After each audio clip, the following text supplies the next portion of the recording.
Into का मतलब होता है कि हमको एक आशीर्वाद मिला कि तुम जिस चीज को छुएगे वो सोना बन जाएगा।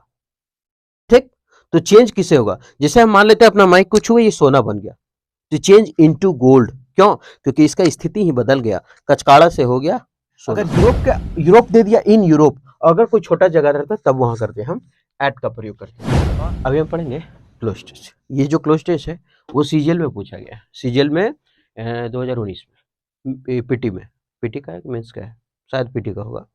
ठीक है, तो ये जो क्लोज टेस्ट है हम ये देखेंगे ऑप्शन होगा कौन और नहीं होगा तो कौन, नहीं होगा क्यों नहीं होगा। ठीक, और सब ग्रामर देखेंगे इसमें, कौन क्या प्रयोग हुआ है, कैसे प्रयोग हुआ है। ठीक है, अगर आपको लगे कि हम कुछ सीख रहे हैं आप हमारे साथ कंटिन्यू रहिए। ठीक है, और बढ़ते आगे। इन 1914, इन 1914।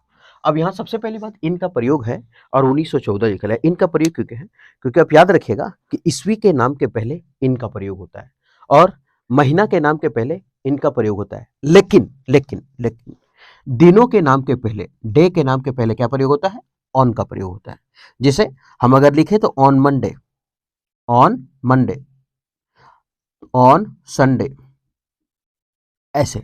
ठीक है, तो याद रखिएगा कि अगर ईस्वी हो तो इन, मंथ हो तो इन, और अगर मंथ हो तब इन, है ना, और अगर दे दिया ईस्वी तो इन, मंथ तो इन, और अगर मंडे संडे दिन दे दिया तो ऑन।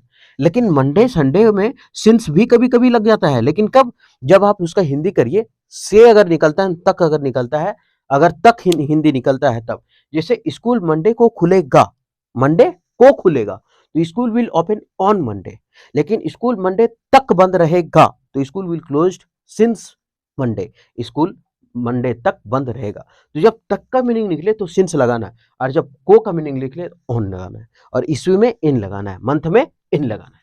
ठीक है, तो ये था, इसलिए यहां ईस्वी है तो यहां इन है। ठीक, अवार। अब आ हमारा क्या है? डिटरमिनर। डिटरमिनर का मतलब क्या बोल देते हैं? मतलब कुल मिला के डिटरमिनर उसको बोलते हैं जिसके आने वाला वर्ड जो होता है वो नाउन होता है। तो डिटरमिनर ए भी हो सकता है, डिटरमिनर एन भी हो सकता है, डिटरमिनर दा भी हो सकता है, और डिटरमिनर बहुत सारा सच भी है। तो अगर एक वर्ड होता है तो वो हमारा क्या होता है? नाउन है। तो यहाँ क्या है? एक ही वर्ड है तो हमारा नाउन है। अब सवाल कि ये क्या है? तो ये हमारा वर्ब है। ठीक है, अगर एक वर्ड है तो नाउन है, लेकिन अगर दो वर्ड होता तो हम कहते हैं कि देख बेटा ये एडजेक्टिव हो और यह एड, सॉरी एडनाउन, है ना। दोस्त को समझा रहे हैं कि रे बेटा ये एडजेक्टिव है का और ये नाउन है का। ओकर बाद हाँ तो तीन गो रहल तब बाबू, तो ये हो गलो एडवर्ब, ये एडजेक्टिव और ये है नाउन। ठीक, एडजेक्टिव आप कैसे पहचानिएगा? जो कैसा कैसी का जवाब दे दे। कैसा है? वो गरीब है। गरीब है तो वो क्या हुआ? गरीब लड़का है, यानी गरीब क्या है? एडजेक्टिव हो गया। जैसे वो बहुत ही पागल है, कैसा है? पागल, तो पागल एडजेक्टिव। और एडवर्ब क्या होता है? जो कब और कहाँ का जवाब दे दे। और ऐसे नहीं तो एल वाई एंडिंग वर्ड 80% से ज्यादा क्या होता है? एडवर्ब हुआ करता है। ठीक, तो ये होता है। और ए आर एन क्या है हमारा? इंडिफिनिट आर्टिकल, और द क्या है? Definite article. तो यहाँ आवार है तो इंडिफिनिट है, क्योंकि कोई भी एक युद्ध का बताया गया है, आगे बताएगा कि क्या हुआ था तब दा करेंगे इसको। तो इन 1914 में एक वर्ड है तो नाउन हो गया। अब ये बिगेन है तो बिगेन हमारा क्या है? वर्ब का दूसरा फॉर्म, मतलब आज के पहले शुरू हुआ और डेट 1914 का बात किए हैं। अगर काम आज स्टार्ट होता तो उसमें हैव हैज लगाते। ठीक है, जैसे आई एट तो हम वर्ब टू का प्रयोग किए, मतलब आज के पहले खाना खाए। लेकिन आई हैव ईटन हम वर्ब थ्री का प्रयोग किया एच के साथ, तो हम आज खाना खाएं। ठीक है, या फिर पास्ट का प्रभाव अगर अभी तक है तब हैव हैज लग जाता है, और खाली पास्ट का पास्ट में सब कुछ है तो फिर लग जाता है वर्ब का दूसरा फॉर्म। तो हम पिछले का बात कर रहे हैं, आज के पहले का काम 1914 में, तो हम प्रयोग किए वर्ब का दूसरा फॉर्म। तो इन 1914 आवर बिगेन एक बार स्टार्ट हुआ था। अब कहां पर स्टार्ट हुआ था? तो इन यूरोप। कहां पर स्टार्ट हुआ? इन यूरोप में, मतलब इन और एट ये दो चीज है। इन लगता है बड़े प्लेस में और एट लगता है छोटे प्लेस में। अब थोड़ा सा ध्यान देने वाला ये बात यह है कि यूरोप है और यूरोप कोई छोटा नहीं है, यूरोप तो एक महादेश है, कॉन्टिनेंट है ये। तो यूरोप को तो बहुत बड़ा है ना, तो इसलिए इन लगाए हैं। अगर यूरोप दे दिया इन यूरोप, अगर कोई छोटा जगह रहता तब वहां करते हैं हम एट का प्रयोग करते हैं। और एट कहां प्रयोग करते हैं? तो एट हम करते हैं एक्यूरेट समय बताने के लिए करते हैं, अराइव के साथ भी एट लग जाता है। विच, अब विच हमारा क्या है? Relative pronoun. विच इनगल्फ, अब वो घेर लिया, किसको? विच इनगल्फ जो घेर लिया, कौन घेर लिया? युद्ध। किसको घेर लिया? The entire world. किसको? पूरी दुनिया को। अब द हमारा क्या हो गया? अब विच क्या है? विच इनगल्फ, जो घेर लिया, वर्ब टू है। तो यहां भी तो वर्ब टू था हमारा कि जो शुरू हुआ वर्ब टू। अगर कोई पैसेज, क्लोज पैसेज या कोई सेंटेंस या फिर कहानी अगर पास्ट में लिखा है तो आगे पास्ट ही होगा, अगर प्रेजेंट है तो प्रेजेंट ही होगा, बस कुछ एक्सेप्शन बीच में नहीं आना चाहिए। ठीक है, जैसे वो काम करता था लेकिन अब नहीं करता है, तो लेकिन अब नहीं करता ही तो अलग हो गया ना। हाँ, उस तरह से। तो विच इनगल्फ, इनगल्फ का मतलब लिख लीजिएगा जिसके चपेट में आ जाना या फिर घेर लेना। ठीक है, विच इनगल्फ, जिसके चपेट में पूरी वर्ल्ड आ गई, दुनिया आ गई। अब द हमारा डिटर्मिनर है। हम बोले एक वर्ड था तो नाउन था, अगर दो वर्ड था तो मेरा पहला एडजेक्टिव था, दूसरा नाउन था, तो ये हमारा एडजेक्टिव हो गया और ये हो गया नाउन। अभी तक ठीक, आगे बढ़े। द डैमेज, ये जो क्षति है, अब ये क्षति हुआ कैसे देखते हैं। ये क्षति बिगेन हुआ, स्टार्ट हुआ। अभी हम जब पैसेज पढ़ाते हैं तो बोलते हैं कि अगर पैसेज में जो वर्ड प्रयोग हुआ है वही वर्ड अगर यहाँ प्रयोग हो तो आंसर ज्यादातर वही होता है, हमेशा नहीं होता है। ज्यादातर 80% चांस होता है कि हमारा आंसर वही होने वाला है। तो आप सोचिएगा कि यहाँ बिगेन लिखा हुआ है तो हम बिगेन मार देते हैं, नहीं। क्या? The damage begin by this war, damage शुरू हुआ इस वार से, इस युद्ध से। मतलब यहाँ मेड तो खत्म हो गया, इस युद्ध से क्या बनेगा? डैमेज बनेगा नहीं। और जनरेट भी खत्म हो गया। जनरेट का मतलब होता है किसी चीज का उत्पन्न करना। जैसे जनरेटर से हम लोग क्या करते हैं? बिजली उत्पन्न करते हैं। तो यहाँ उत्पन्न नहीं हुआ है। ठीक है, तो भरेंगे क्या? अब बिगेन, यहाँ लिखा the damage begin by this war, नहीं। यहाँ एक याद रखिएगा, यहां होगा द डैमेज काउज्ड। काउज्ड का मतलब होता है कारण। काउज मतलब क्या होता है? कारण। और बिगेन मतलब शुरू होना। तो the damage begin by this war, सुनने में ठीक लग रहा है शुरू हुआ, नहीं। ये जो डैमेज है किसके कारण हुआ? बाय दिस वार, इस युद्ध से हुई क्षति। इस युद्ध से हुई क्षति, इस युद्ध के कारण हुई क्षति। तो हम यहाँ इस युद्ध से शुरू हुई क्षति नहीं, इस युद्ध के कारण जितना क्षति हुआ। अच्छा, युद्ध से शुरू हुआ क्षति कि युद्ध के कारण हुई क्षति? हमने बोलते अरे यार एक्सीडेंट होने के कारण मर गया या फिर से मर गया। चलिए अगर नहीं समझ में आ रहा तो ऐसे समझते हैं कि नहीं, बोलते हैं कि घर कैसे गिरा? पानी पड़ने के कारण गिरा था। पानी पड़ने से, पानी पड़ने के कारण, कारण क्या है? क्षति होने का कारण क्या है? तो युद्ध है, इसलिए कारण देते। तो डैमेज काउज्ड बाय दिस वार, ये जो क्षति है किसके कारण हुआ? इस युद्ध के कारण हुआ, इस युद्ध के शुरू होने से नहीं। युद्ध के शुरू होने से ही क्षति स्टार्ट, कुछ तो हुआ होगा, लड़ा मारा पीटी थोड़ा देर में, बाद में कुछ हुआ होगा। तो युद्ध के कारण से हमारा क्या हुआ? तो द डैमेज काउज्ड, ये जो क्षति हुई बाय दिस वार, इस युद्ध के कारण हुई। ठीक, अब किस वार है? दिस वार। और दिस वार कौन? तो यही आ वार। तो अब जब PQRS बनाते हैं तो सबसे पहले आर्टिकल देखना है कि जिसमें ए लगा हो वो पहले होता है और दिस और द वाला बाद में होता है। तो अगर PQRS देता तो आ वार पहले लिखते, दिस वार बाद में लिखते, क्योंकि वो बता रहा है यही वार। ठीक है, उसके बाद आगे यहां लिखा है this war, by this war, इस युद्ध से हुई क्षति।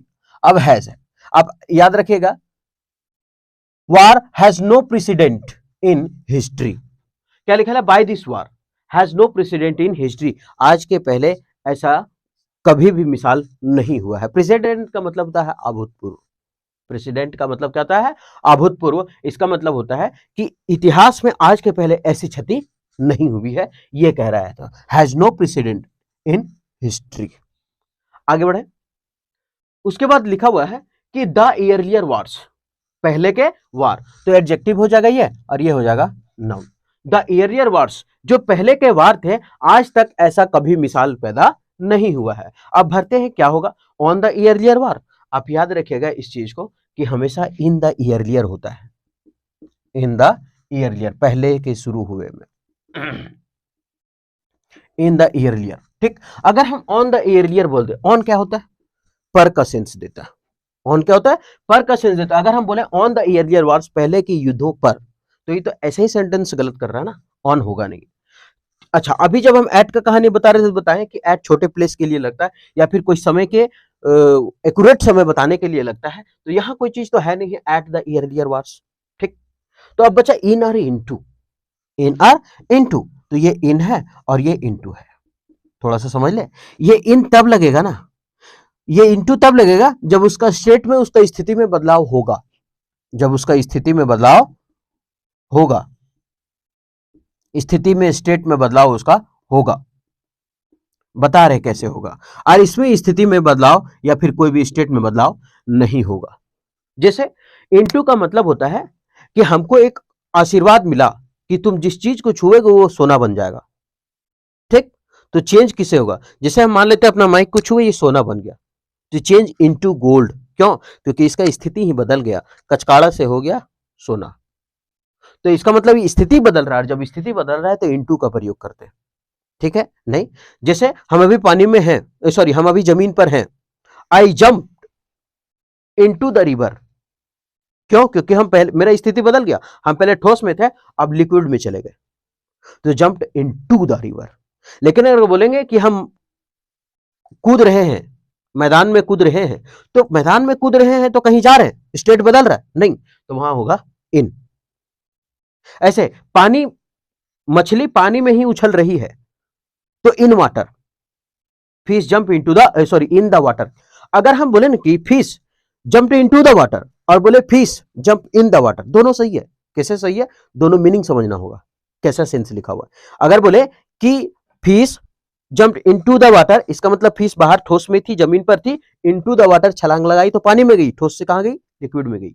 लेकिन अगर बोले कि fish jumped into in the water, तो इसका मतलब है कि मछली पानी में ही थी, डुबुक डुबुक डुबुक मार रही है, तो वो इन होगा, क्योंकि इसका स्थिति और स्टेट में बदलाव नहीं हो रहा, लिक्विड से उछल कर लिक्विड में गिर रही है ना, पानी से उछल के पानी में, और वहां जमीन से उछल कर जा रही थी कहां, चभसने पानी में। तो इसलिए वहां स्थिति में बदलाव हो तो इनटू, और जब स्थिति में बदलाव ना हो तो ये इन। अब यहाँ है इनटू द ईयरलियर वार्स, पहले के वार का जब सेंस है, तो अब समझ में आ गया कि इनटू क्यों नहीं होगा, तो क्या होगा आंसर, इन होगा। पहला का आंसर क्या था, काउज्ड, ठीक है। तो इन द ईयरलियर वार्स, पहले के वार में ऐसा कभी भी हानि देखने को नहीं मिला। The civilian population were, civilian population मतलब वही वहां के नागरिक लोग, वहां के नागरिक लोग, द सिविलियन पॉपुलेशन यानी कि वहां जो नागरिक थे, नॉट इन्वॉल्व, इन्वॉल्व नहीं थे।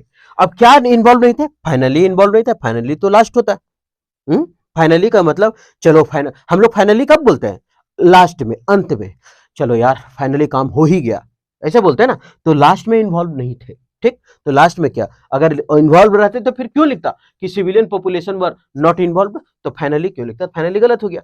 चीफली, चीफली क्या बोले, ऐसा नहीं। ब्रॉडली का मतलब बहुत बड़े रूप में नहीं थे, नहीं, हम लोग क्या बोलेंगे कि जो वहां के नागरिक हैं आमतौर पर इन्वॉल्व युद्ध में नहीं थे, और आमतौर पर का इंग्लिश होता है जनरली, ठीक है। तो the civilian populations were generally not involve, वहां इन्वॉल्व नहीं थी। अब यहाँ क्या है, वर, और उसके बाद क्या है, जनरली, जनरली नॉट इन्वॉल्व। अब ये क्या है, वर्ब का दूसरा फॉर्म। हम बोले कि अगर सेंटेंस पास्ट में चल रहा है तो वो पास्ट में ही चलेगा। तो द हमारा फिर से हो गया डिटर्मिनर, उसके बाद एक वर्ड होती है हमारा हो गया एडजेक्टिव, और ये हो गया हमारा नाउन। तो civilian populations were generally not involve, involve नहीं थी, and the casualties were mostly. अब यहां लिखा हुआ है एंड क्या है, तो एंड जो है वो अपने साथ दोनों साइड बराबर करता है। अगर इधर वर्ब का 2 है तो इधर वर्ब का दूसरा होगा, अगर इधर वर्ब का 1 है तो इधर वर्ब का 1 होगा, अगर इधर सुपरलेटिव डिग्री तो उधर सुपरलेटिव डिग्री, इधर कंपैरेटिव डिग्री तो उधर कंपैरेटिव डिग्री, इधर सिंगुलर उधर सिंगुलर, कुल मिला के ऐसा कहा जाए कि एंड के पहले जो रहेगा एंड के बाद भी वही रहेगा। तो एंड के पहले यहाँ क्या है, वर्ब का दूसरा फॉर्म है, तो यहाँ भी लिखा है कि द कैजुअलिटीज वर, ये भी क्या हमारा दूसरा फॉर्म है, ठीक। आगे बढ़ते हैं, तो involve and the casualties, casualties का मतलब होता है सुविधाएं, सॉरी जानहानि, है ना, जानहानि। अभी यहां देखते हैं कि वर जनरली नॉट इन्वॉल्व, वहां के जो नागरिक है वो जनरली आमतौर पर इन्वॉल्व नहीं थे, और द कैजुअलिटीज मतलब जो हताहतों की संख्या है, जानहानि की जो संख्या है वो द कैजुअलिटीज। अब ये क्या हो गया, द डिटर्मिनर, और उसके बाद ये हुआ नाउन, और ये क्या है, प्लूरल। क्यों प्लूरल, क्योंकि कैजुअलिटी मतलब बहुत सारी हताहतों की संख्या, जानहानि की संख्या तो बहुत होता है, और जब प्लूरल वर्ब है तो हमारा, सॉरी प्लूरल सब्जेक्ट है तो हम क्या देंगे, प्लूरल वर्ब देंगे। क्यों, क्योंकि singular subject singular subject singular verb, plural subject plural verb, ठीक। क्यों, क्योंकि अगर इसमें एस लगा द कैजुअलिटीज का बात किए हैं तो यहाँ क्या होगा, वर्ब। अब मोस्टली का मतलब होता है ज्यादातर, मोस्टली मतलब ज्यादातर, तो द कैंडिडेट द कैजुअलिटीज, ये जो जानहानि की संख्या है तो ज्यादा है, प्लूरल है, तो यहाँ होगा वर। आप याद रखिएगा कि जिसमें वर्ब में अगर अंत में एस लगल है तभी वो सिंगुलर है, अगर नहीं लगा हुआ है तो वो सिंगुलर नहीं प्लूरल है। जैसे वर है ना तो इसमें एस नहीं है तो ये प्लूरल है, लेकिन अगर यही वाज होता तो ये सिंगुलर होता, क्योंकि लास्ट में एस है। जैसे हम बोलेंगे कि लिखो राइट, तो ये प्लूरल है। लेकिन अगर बोले लिखो रन्स तो ये सिंगुलर है, बोले लिखो रन तो ये प्लूरल हो गया। तो जिसके अंत में एस है वर्ब में वो हमारा क्या होता है, सिंगुलर, और जिसके अंत में नहीं है एस वो होता है प्लूरल। कुल मिला के बचपन वाला याद रख कि एस फॉर सिंगुलर। तो कैजुअलिटीज वर मोस्टली, अब मोस्टली क्या था, to the warning armies, warning armies मतलब चेतावनी देने वाले सेनाओं तक ही थी। क्या थी देखते हैं कि सबसे पहले की जो सिविलियन पॉपुलेशन है वो इन्वॉल्व नहीं थे। किसमें नहीं थे, तो ये युद्धों में आमतौर पर उन लोग इन्वॉल्व नहीं थे। एंड द कैजुअलिटीज, और जो जानहानि की संख्या है were mostly to the warning armies, केवल चेतावनी देने वाले आर्मी तक ही क्या थी, बोल भी रहे हैं चेतावनी देने वाले आर्मी तक ही थी। क्या थी, बाउंडेड, बाउंडेड का मतलब होता है परितंत्रता, जब आजादी छीन लिया जाए, ऐसा कुछ नहीं है, परितंत्रता थी, गलत। बिलोंग मतलब वही से उसी से बिलोंग करती थी, मतलब कहने का मतलब casualties were mostly belong to the warning armies, वहीं से बिलोंग, ये जो जानहानि की संख्या है वो चेतावनी देने वाले आर्मी से बिलोंग करता था, ये गलत हो गया, बिलोंग नहीं करता था, बल्कि हम बोल रहे कि ये जो जानहानि की संख्या थी शुरू में वो क्या था, केवल चेतावनी देने वाले आर्मी तक ही सीमित थी, और सीमित का इंग्लिश होता है कॉन्फाइंड। क्या होता है, कॉन्फाइंड। तो यहां हो जाएगा कॉन्फाइंड। ठीक, आगे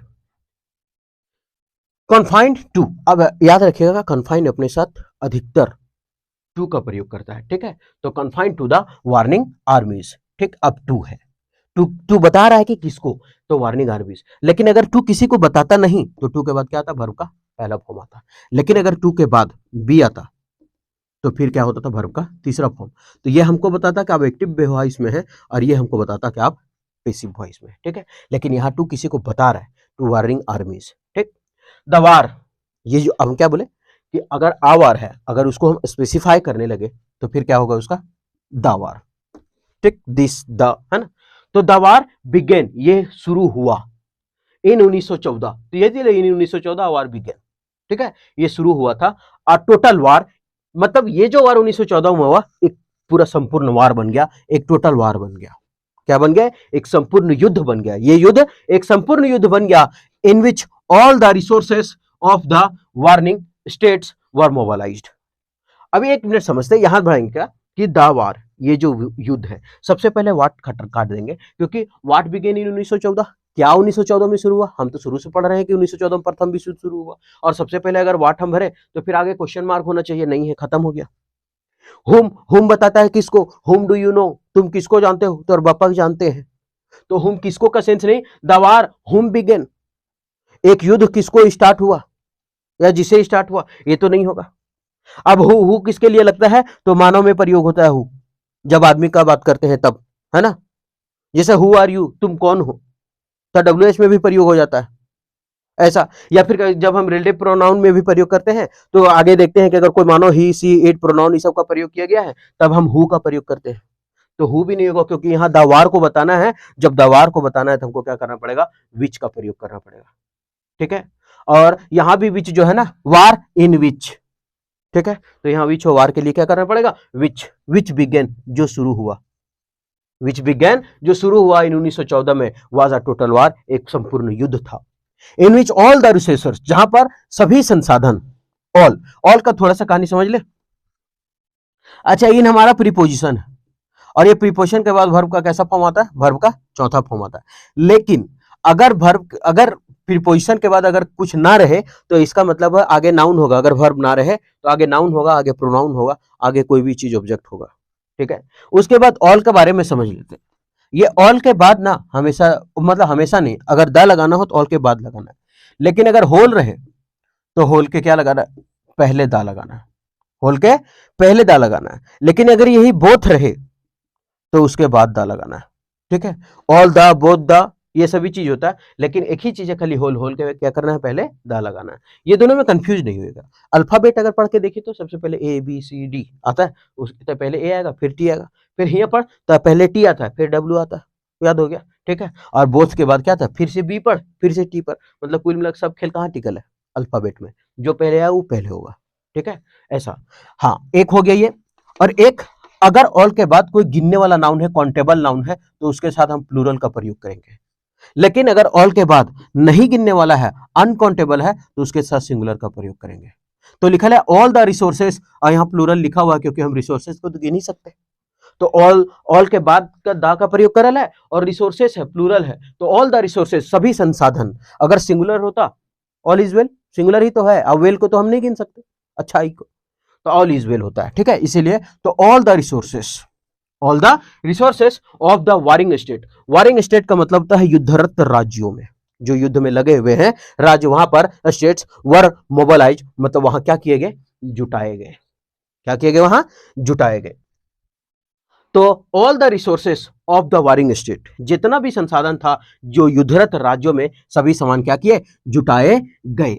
अब यहां द वारिंग स्टेट, ये हमारा हो गया एडजेक्टिव, और ये हमारा हो गया नाउन। अब यहां वर मोबिलाइज्ड है, इसका मतलब क्या है, वर मोबिलाइज है, इसका मतलब सेंटेंस पेसिव में है। क्यों पेसिव में है, क्योंकि वहां सामान जुटाए गए, खुद सामान नहीं जाकर के जुट गया कि हम उजबो परोटिया, हम उजबो सिंघाड़ा हमरो ले चल रहे, जिलेबी हम उजबर है, ऐसा तो नहीं है। तो इसका मतलब क्या है, वो लोग को जुटाया गया, लाया गया, जिलेबी उठा के लाया गया। तो इसका मतलब वर्ब के बाद वर्ब 3 है, और जब वर्ब 3 है तो इसका मतलब वो क्या है, सेंटेंस पेसिव में है। और कौन कौन सा होता है, तो याद रखिएगा, बिफोर बप्पा, बप्पा के 7 को बेटा, इज है, एम है, आर है, वाज है, वर है, बिन है, बीइंग है। ये सभी वर्ड के बाद अगर वर्ब का तीसरा फॉर्म लगा है तो समझ जाना वो सेंटेंस किस में है, पेसिव में है, ठीक है। अगर ये सब वर्ड के बाद वर्ब 3 नहीं है तो आपको आईएनजी अधिकतर देखने को मिलेगा, तब वो एक्टिव में होता है, ठीक है, वर्ब का फोर फॉर्म। तो यहाँ लिखा है वर, अब वर है यहाँ पे, हाँ है, उसके बाद वर्ब 3 रहेगा तो क्या रहेगा, पेसिव में, तो वर्ब 3 तो है, ठीक है। तो यहाँ है स्टेट्स वर मोबिलाइज्ड, क्या किया गया उसको, वहां पर जितना भी संसाधन थे युद्धरत राज्यों में, उसको जुटाए गए। अब यहाँ एक चीज यहाँ नहीं बताएं कि वाज क्यों लगा है, क्योंकि ये युद्ध का बात था, और युद्ध हमारा क्या होता है, ये आवार तो लिखा है, हाँ, और जब आवार है सिंगुलर तो फिर यहाँ क्या प्रयोग कर दिए, आ तो किसको बताता है, सिंगुलर काउंटेबल नाउन को बताता है ना, इसलिए यहाँ वाज का प्रयोग है, ठीक है। तो ये हो गया। अब एक चीज और छोटा कि विच रिलेटिव प्रोनाउन है, विच रिलेटिव प्रोनाउन होने के कारण द वार के कारण क्या लगा, ये वाज लगा था, ठीक। आगे तो अब ये हो गया पूरा का पूरा पैसेज। अब देखेंगे कि इसमें कितने ग्रामर यूज हुआ और कैसे ऑप्शन नहीं हुआ और क्यों हुआ, ठीक है। इसका आंसर है विच। अब थोड़ा हिंदी बता देते हैं।